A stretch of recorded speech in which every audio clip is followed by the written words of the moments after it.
Kwesi couldn't do that because he was not a scout. He was not a, he didn't he just looked at football as football players as numbers, and there's been answers that he's had over the years. A few times that he did speak was the just relating to that, like he's almost like a like a kid coming alive, his eyes opening to the fact that these are human beings, and he had to learn how to like realize that they were human beings, and as opposed to just numbers in a computer.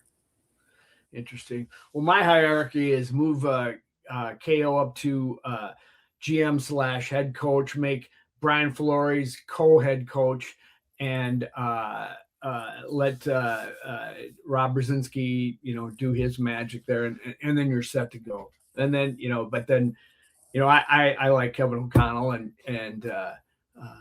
yeah, I think the days. I mean, you can have the like Belichick. You can have de facto GMs that are that the head coach kind of controls.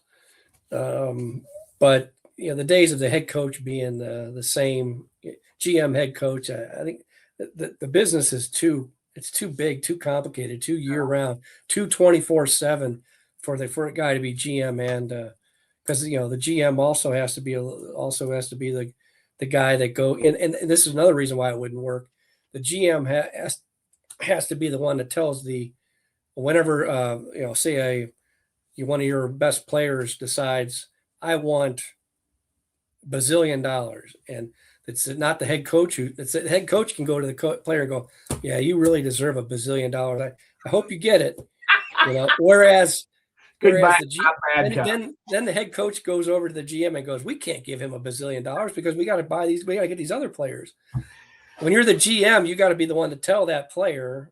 And today's players don't like to be told anything. You need a good cop, bad cop, and they can't be the same guys. Every dog cannot be the same guy. I just threw that out so Mark could dump on that idea, and he did. And the Vikings actually did it kind of already. They hired this week a Miami Dolphins offensive coordinator Frank Smith as assistant head coach, replacing Mike Pettin, who retired earlier this month.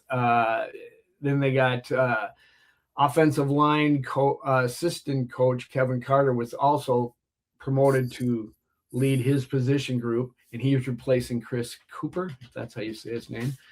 And then they hired Gerald Alexander Flores, former defensive backs coach in Miami, to place Durante Jones, while Jacksonville defensive coordinator Ryan Nielsen will take over as D-line coach and defensive run game coordinator. So they did hire some bodies this week in the wake of this change.